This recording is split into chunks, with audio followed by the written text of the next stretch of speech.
আসসালামু আলাইকুম। এটা আমাদের অটো পেমেন্ট গেটওয়ে ওয়েবসাইট। এটার মাধ্যমে আপনারা আপনাদের কাস্টমার থেকে অটোমেটিক পেমেন্ট রিসিভ করতে পারবেন।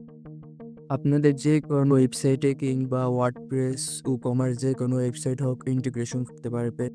ওয়েবসাইট না থাকলেও সমস্যা নেই, আপনারা পেমেন্ট রিসিভ করতে পারবেন অটোমেটিক ওয়েবসাইট ছাড়াই। এখানে বিকাশ, নগদ, রকেট সহ সকল ধরনের ব্যাংকিং মাধ্যম রয়েছে পেমেন্ট রিসিভ করার জন্য। এটা ছিল আমাদের ওয়েবসাইটের হোম পেজ। এবার আমরা আমাদের অ্যাকাউন্টে লগ ইন করে নিব। এটি হলো আমাদের ওয়েবসাইটে ইউজার ড্যাশবোর্ড। এখান থেকে আপনারা আপনাদের সকল পেমেন্ট গেটওয়ে ম্যানেজ করতে পারবেন। ওয়েবসাইট না থাকলে ইনভয়েসের মাধ্যমে পেমেন্ট রিসিভ করা যায়। এবার আমি এটাই দেখাবো। আমার আগে থেকে ইনভয়েস খোলা ছিল। এবার আমি 3 ডটে ক্লিক করে ভিউ ইনভয়েসে ক্লিক করে নিব। এখান থেকে আমি ইনভয়েস লিঙ্কটা কপি করে নতুন একটি ট্যাবে পেস্ট করে নিব। ইনভয়েস লিঙ্কটা পেস্ট করার পর ঠিক এমন একটি ইন্টারফেস আসবে এবং এখান থেকে আমরা চাইলে এটি প্রিন্ট করে নিতে পারবো এবং পে নাওতে ক্লিক করলে আমাদের এখানে পেমেন্ট অপশনটা চলে আসবে। আমরা যা ওয়ালেট থেকে সেট আপ করে নিব। যদি আমি এখান থেকে বিকাশ অপশনে ক্লিক করি এবং আমরা এটা বিকাশ পার্সোনাল সেট আপ করে রেখেছি, তখন কিরকম ইন্টারফেস আসবে। এখান থেকে নাম্বার কপি করে এই নাম্বারে টাকা ঠিক যত টাকা হয়েছে তত টাকা পাঠিয়ে ট্রানজাকশন আইডি বসিয়ে কনফার্মে ক্লিক করলে এটা অটোমেটিক ভেরিফাই হয়ে যাবে যদি আদৌ টাকাটা পাঠিয়ে থাকে তাহলে। না হলে এখানে ভুল আসবে। ট্রানজাকশন আইডিটা সঠিক হতে হবে, না হলে এটা ভেরিফাই হবে না। ট্রানজাকশন আইডি যদি সঠিক বসে তাহলে পেমেন্টটা কনফার্ম হয়ে যাবে এবং এখানে আনপেডের জায়গায় পেইড লেখা উঠে যাবে। যখন পেমেন্ট ভেরিফাই হয়ে যাবে তখন এই ইনভয়েসটি ঠিক এমনভাবে পেইড দেখাবে। এবার আমরা বিকাশ, নগদ অথবা ব্যাংক অ্যাকাউন্ট সেট আপ করার জন্য সেটিং থেকে আমরা ওয়ালেট সেকশনে চলে যাব। এখান থেকে আমরা আমাদের ওয়ালেটগুলো সেট আপ করে নিতে হবে। ওয়ালেটে আমরা যে নাম্বার দিবে ওই নাম্বারই পেমেন্ট পেজে ওই নাম্বারই দেখাবে এবং ওই নাম্বারে কাস্টমার পেমেন্ট করবে। এখানে চাইলে আপনারা এজেন্ট নাম্বারও অ্যাড করতে পারবেন। এজেন্ট নাম্বার হলে কাস্টমার ক্যাশ আউট করবে এবং এখানে মার্চেন্ট নাম্বারও অ্যাড করতে পারবেন মার্চেন্ট এপিআই দ্বারা।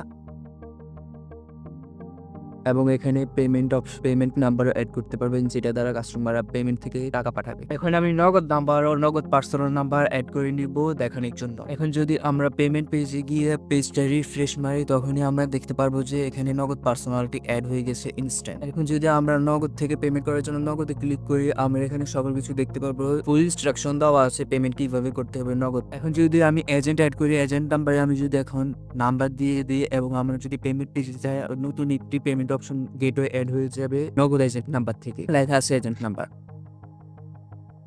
এখানে অটোমেটিক পেমেন্ট নেওয়ার জন্য অনেকগুলো ওয়ে আছে, অনেকগুলো ব্যাংকও আছে। আপনারা চাইলে ব্যাংকের মাধ্যমে নিতে পারবেন। এখন আমি এখান থেকে যেকোনো একটি ব্যাংক অ্যাড করে নিব। এখন আমি ইসলামী ব্যাংক সিলেক্ট করে নিলাম এবং এখান থেকে আমি অ্যাক্টিভ করে অ্যাকাউন্ট নেম, অ্যাকাউন্ট নাম্বার এবং যা আছে সকল কিছু দিয়ে নিব টেস্ট পারপাস শুধুমাত্র। যদি আমি নতুন ট্যাবে পেমেন্ট পেজে যাই এবং ইনভয়েস থেকে পে নাওতে ক্লিক করি এবং এখানে ব্যাংক ট্রান্সফার নামে একটু অপশন আছে, ওইখানে ক্লিক করার পরে আমরা যে ইসলামী ব্যাংক অ্যাড করেছি ওটা অ্যাড হয়ে যাবে এবং যা ইনফরমেশন দিয়েছি এখানে তাই রয়েছে। এবং পেমেন্ট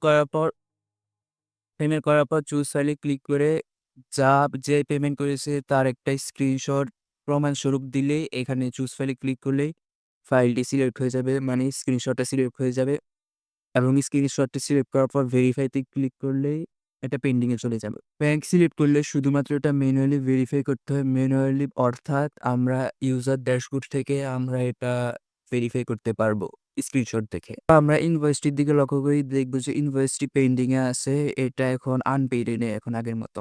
যারা ব্যাংকের মাধ্যমে পেমেন্ট করবে ওইগুলো ভেরিফাই করার জন্য আমরা ট্রানজাকশনে গিয়ে ব্যাংক ট্রানজাকশনে যাওয়ার পরে আমরা দেখতে পারবো কারা পাঠিয়েছে নাকি। এখানে আমরা পেন্ডিং এ এখান থেকে ট্রানজাকশন আইডির পাশে যে লেখাটা আছে ওইটার মধ্যে আমরা ক্লিক করলে আমরা এটা ভেরিফাই করতে পারবো এবং এখান থেকে আমরা যে স্ক্রিনশটটি সিলেক্ট করেছি ওইটাই এখানে রয়েছে এবং এখানে কমপ্লিটে ক্লিক করলে ইনভয়েসটি পেইড হয়ে যাবে। এখন আমরা ইনভয়েসটি যদি রিফ্রেশ মারি তখনই আমরা দেখতে পারবো এটি পেইড হয়ে গিয়েছে। আমরা যদি ভুলেও এটি কমপ্লিট করে দিই তখন আমরা চাইলে এটাকে আবার আনপেইডে নিয়ে যেতে পারবো যাতে তারা পেমেন্ট করতে পারে আবারও। এবার আমি দেখাবো কিভাবে বিকাশ থেকে পেমেন্ট অটোমেটিক ভেরিফাই হয়। পেমেন্ট অটোমেটিক ভেরিফাই হওয়ার জন্য আমাদের অ্যাপ্লিকেশন প্রয়োজন। আমি অ্যাপ্লিকেশনটা এখন কানেক্ট করে নিতেছি। এটা আমাদের অফিসিয়াল অ্যাপ্লিকেশন, তাই ভয় পাওয়ার কোনো কারণ নেই। সিকিউর অ্যাপ্লিকেশন এটা। আমাদের অ্যাপ্লিকেশনটা শুধু এসএমএস পারমিশন, লোকেশন পারমিশন এবং নোটিফিকেশন এই ৩ টা পারমিশন হলে যথেষ্ট। আর কোনো পারমিশন দেওয়া লাগবে না। এই পারমিশনগুলা দ্বারা পেমেন্ট অটোমেটিক ভেরিফাই হবে।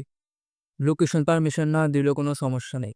বিকাশের মাধ্যমে এবার আমি পেমেন্ট করে অটোমেটিক ভেরিফাই কিভাবে হয় এটা দেখাবো। তার জন্য আমি নতুন একটি ইনভয়েস ক্রিয়েট করে নিয়েছি এই অটোমেটিক ভেরিফাই টেস্ট করার জন্য। ইনভয়েসটি আমি মোবাইলের মাধ্যমে ওপেন করে নিলাম এবং মোবাইলে ইনভয়েসটি ঠিক এমন দেখতে হয়। এবার আমি আমার অন্য একটি বিকাশ থেকে এই মোবাইলের বিকাশে যত টাকা এখানে লেখা আছে তত টাকা সেট মানি করে ট্রানজ্যাকশন আইডিটা এখানে বসালে এটা ভেরিফাই হয়ে যাবে। আমার মোবাইলে নির্দিষ্ট পরিমাণ টাকা অলরেডি চলে এসেছে। এখানে যদি আপনারা লক্ষ্য করেন দেখতে পারবেন যে ট্রানজ্যাকশন আইডিতে আমার এখানে টাকা আসছে। আমি ওই ট্রানজ্যাকশন আইডিটা এখানে দিয়ে ভেরিফাই করাতে এটা ভেরিফাই হয়ে গিয়েছে এবং আমাদের ইনভয়েসটিও পেইড হয়ে গিয়েছে। এবং চাইলে এটা এখন প্রিন্ট করা যেতে পারে। প্রিন্ট অপশনে ক্লিক করলে এটা পিডিএফ হিসেবে সেভ হয়ে যাবে অথবা প্রিন্টার মেশিনে কানেক্ট থাকলে এটা অটোমেটিক প্রিন্ট হয়ে যাবে। আমরা আমাদের কাজ শুধু কাস্টমারকে ইনভয়েস লিঙ্কটা পাঠানো এবং তারপরে কাস্টমাররা ঠিক এভাবে পেমেন্ট করতে হবে। আমরা আমাদের ইউজার ড্যাশবোর্ড থেকে সকল প্রকার ইনভয়েসগুলো ট্র্যাক করতে পারবো অনায়াসে ইজিলি। এবং আমাদের নতুন টেলিগ্রাম মিনি অ্যাপও আমরা লঞ্চ করেছি। টেলিগ্রাম মিনি অ্যাপ থেকেও আমাদের ওয়েবসাইট ব্যবহার করা যাবে এবং এইখান থেকে সম্পূর্ণ ইজিলি এটা ব্যবহার করতে পারবেন।